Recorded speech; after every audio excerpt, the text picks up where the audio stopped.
राधे राधे दोस्तों, जय Shri Krishna. Good morning.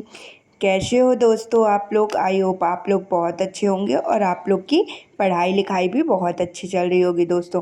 मेरी भी पढ़ाई लिखाई अच्छी चल रही थी। अभी मैं तैयार होने लगी थी तो मेरे इधर लाइट ही आज सुबह सुबह ही चली गई थी।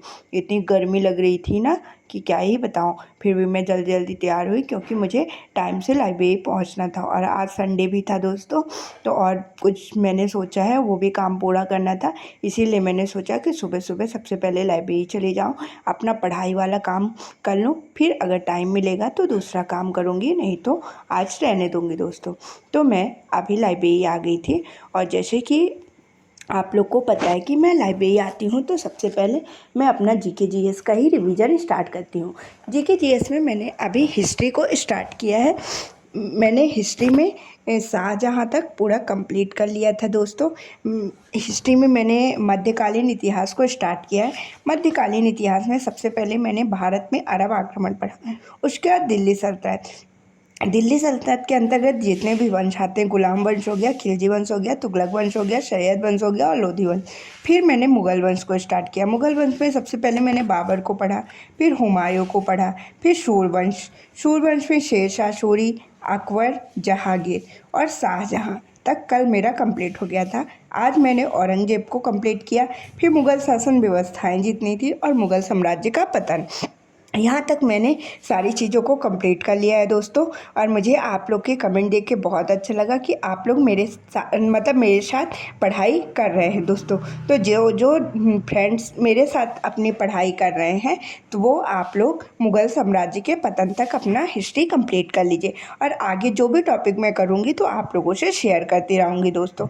इस 2 टॉपिक और बचे हैं, फिर मेरा हम लोग का मध्यकालीन इतिहास कंप्लीट हो जाएगा। मैंने जैसे नवीन सर ने पढ़ाया उस हिसाब से चीज़ों को कंप्लीट कर रही हूँ। फिर आधुनिक इतिहास पढ़ेंगे, फिर उसके बाद प्राचीन इतिहास पढ़ेंगे, फिर जो चीज़ें छूटी रहेंगी तो उसको भी हम कवर करेंगे दोस्तों। कुछ टॉपिक सर ने अभी छुड़वा दिया है, तो जैसे जैसे मैं टॉपिक कंप्लीट करती जाऊँगी तो आप लोगों से भी शेयर करती जाऊँगी दोस्तों। तो आप लोग भी अच्छे से हिस्ट्री को कंप्लीट करिए क्योंकि हिस्ट्री के क्वेश्चन बहुत ज़्यादा बन रहे हैं पेपर में। डे था तो मैंने दिल्ली पुलिस का सोचा, क्योंकि अब जुलाई अगस्त में दिल्ली पुलिस के भी फॉर्म डलेंगे और नवंबर दिसंबर में दिल्ली पुलिस का भी पेपर होगा। तो मैंने सोचा आज दिल्ली पुलिस का फर्स्ट मॉक टेस्ट देती हूँ। तो दिल्ली पुलिस का फर्स्ट मॉक टेस्ट दिया तो उसमें भी हिस्ट्री के क्वेश्चन 4 से 5 थे और 6 से 7 क्वेश्चन पॉलिटी के थे। बट दिल्ली पुलिस में स्टैटिक जीके के भी क्वेश्चन पूछा है। जैसे रेलवे में आपने भी पेपर दिया होगा तो देखा होगा कि स्टैटिक जीके के क्वेश्चन ज़्यादा नहीं हैं दोस्तों। मैंने तो जितने भी एग्ज़ाम दिए मेरे में एक भी स्टैटिक जीके के क्वेश्चन नहीं फंसे हैं। लेकिन दिल्ली पुलिस में स्टैटिक जीके का भी पोर्शन पूछा है दोस्तों। तो हमने तो अभी एक बार स्टैटिक जीके कंप्लीट कर लिया है। अब 1 जुलाई से नवीन सर यूट्यूब पे स्टैटिक जीके स्टार्ट करेंगे। अगर आप जो भी वीडियो मेरी देखते हैं और जिसने भी स्टैटिक जीके अभी तक नहीं पढ़ा है तो आप लोग 1 जुलाई से नवीन सर की लाइव क्लासेस में जुड़ जाइए।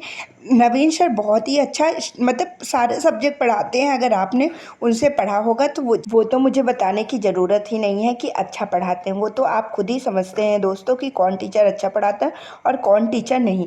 लेकिन मैं ये ज़रूर आपको सजेशन दे रही हूँ कि अगर आपको स्टैटिक जीके अच्छी तरह से कंप्लीट करना है क्लास में, साथ साथ याद भी करना है, तो आप 1 जुलाई से नवीन सर के यूट्यूब में फ्री क्लासेस में जुड़िए।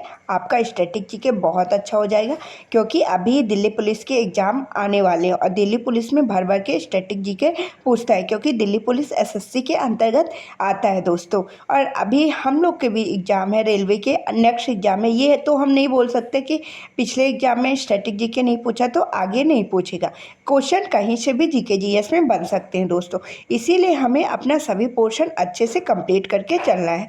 तो आप लोग बहुत बार मुझसे पूछे कि दीदी ने आपने स्ट्रेटजी जीके के टॉपिक कहाँ से कंप्लीट किया है, तो मैंने तो बैच लिया था वहाँ से कंप्लीट किया था। बट अब 1 जुलाई से नवीन सर जो क्लासेस स्टार्ट करेंगे तो मैं सोच रही हूँ कि वो 1 घंटे की क्लासेस में मेरा पिछला भी रिवीजन हो जाएगा और वो क्लासेस के शायद कुछ नया ही पढ़ाएं तो वो कुछ मुझे नई चीज़ें भी सीखने को मिलेंगी दोस्तों। तो मैं भी 1 जुलाई से स्टैटिक जीके की क्लासेस ज्वाइन करूँगी और आपको भी यही सजेशन देती हूँ कि आप लोग भी 1 जुलाई से स्टैटिक जीके की नवीन सर की यूट्यूब की क्लासेस ज्वाइन करिए दोस्तों। तो ये तो हो गई स्ट्रेटेजी के क्विज। और फिर पॉलिटी। पॉलिटी जैसे आप लोगों ने कमेंट किया था कि दीदी आपने पॉलिटी के आर्टिकल कहाँ से कंप्लीट किए। मैंने पॉलिटी की प्रॉपर नोट्स बनाई है। मैंने एक बेसिक नोट्स बनाई थी पहले मैं जो पढ़ती थी। फिर उसके बाद नवीन सर ने जब यूट्यूब में पॉलिटी पढ़ाया, जैसे मैंने नवीन सर से हिस्ट्री की नोट्स प्रॉपर बनाए, उसी तरह मैंने पॉलिटी की भी नोट्स बनाए और उससे मैं मतलब पर्टिकुलर आर्टिकल याद करती हूँ दोस्तों। एक बार मैंने पूरा पॉलिटी कंप्लीट कर चुका है। इस टाइम पे मैंने टारगेट किया है 20 आर्टिकल डेली का। 20 आर्टिकल मैं डेली रिवीजन करती हूँ दोस्तों। आज मैंने 72 आर्टिकल तक रिवीजन कर लिया है। तो क्या होता है, जब मैं 20 आर्टिकल डेली रिवीजन करती हूँ तो उसमें मेरा 10 मिनट, ओनली 10 मिनट लगते हैं और मेरी चीज़ें भी रिवीजन हो जाएंगी और मुझे फिर एक बर्डन भी नहीं होगा। जब कोई सब्जेक्ट छोड़ दो ना तो आपको बाद में रिवीजन करने में मतलब बर्डन हो जाता है और वो चीज़ें भूल जाती हैं। लेकिन मैं डेली 20 आर्टिकल याद करती हूँ तो शॉर्ट नोट्स के माध्यम से, तो वो मुझे बाद में बर्डन भी नहीं होगा और डेली डेली सारी चीज़ें मुझे रिवाइज भी होती जाती हैं। जब हम कोई काम डेली करते हैं तो हमारे लिए मतलब ज़्यादा बेनिफिट्स देता है और ज़्यादा अच्छे से हमारे माइंड में सेट हो जाता है दोस्तों। तो मैंने नोट्स बनाया। अगर आपने पॉलिटी अभी तक नहीं पढ़ी है तो आप जाइए यूट्यूब में सर्च करिए, नवीन सर से पूरी पॉलिटी कंप्लीट करिए, क्योंकि अभी तो CBT 1 होगा। CBT 2 के लिए अच्छा GS का लेवल हमें मेंटेन करके चलना है दोस्तों। तो जल्दी जल्दी जाइए मेरी वीडियो के बाद। अगर पॉलिटी आपको पढ़ना है तो नवीन सर से पढ़ लीजिए और वहाँ से सारे आर्टिकल याद करिए दोस्तों। ये हो गई हिस्ट्री, पॉलिटी और स्ट्रेटेजी की बात। मैंने आपसे सारी बातें शेयर कर दी है दोस्तों। और अगर आप दिल्ली पुलिस का पेपर देना चाहते हैं तो अभी से टेस्ट लगाना स्टार्ट कर दिए। मॉक टेस्ट में क्या करिए, जो प्रीवियस ईयर पेपर है अभी जो 2023 वाला जो हुआ था उसी को लगाइए, क्योंकि अभी एक ही साल पहले हुआ था। तो जो भी एग्ज़ाम हमारा नेक्स्ट होगा उसमें पैटर्न बहुत चेंजेस नहीं आए देखे जाएंगे, वही सेम पैटर्न ही रहेगा। तो हम मतलब अगर आपके पास टाइम है तो एक प्रीवियस ईयर लगाइए और एक मॉक टेस्ट लगाइए। अगर आपके पास नहीं है तो प्रीवियस ईयर का भी प्रैक्टिस कर सकते हैं, क्योंकि उसी से रिलेटेड क्वेश्चन पूछे जाएंगे। और हाँ, करेंट वगैरह के लिए आप मतलब हफ्ते में एक मॉक टेस्ट भी स्टार्ट कर दीजिए और प्रीवियस ईयर के तो डेली लगाइए। प्रीवियस ईयर को लगाने से आपको ये समझ में आएगा कि क्वेश्चन कहाँ कहाँ से बनते हैं, किस किस टाइप से बनते हैं दोस्तों। मैंने आज से स्टार्ट कर दिया। आज मैंने एक दिल्ली पुलिस का प्रीवियस ईयर टेस्ट पेपर दिया है। आगे अगर आप लोग चाहेंगे तो मैं उसके नंबर शेयर करूँगी और टेस्ट का पूरा एनालिसिस भी करूँगी दोस्तों। तो आप लोग भी स्टार्ट करिए। अभी अब हम लोग के पास बहुत सारे एग्ज़ाम हैं दिसंबर तक। मतलब हमें अपना जी जान सब लगा देना है कि कोशिश करना है कि दिसंबर से जितने भी हम दिसंबर तक एग्ज़ाम दें, ये हमारा एग्ज़ाम सिलेक्शन वाला एग्ज़ाम होना चाहिए। मतलब इन एग्ज़ाम में हमें सफलता ज़रूर मिलनी चाहिए दोस्तों। यही सोच के हमें अपनी पढ़ाई को कंटिन्यू करना है। तो इस वीडियो में इतना ही दोस्तों। अगर आपको मेरी इन्फॉर्मेशन अच्छी लगी हो तो आप लोग कमेंट करके ज़रूर बताइएगा दोस्तों।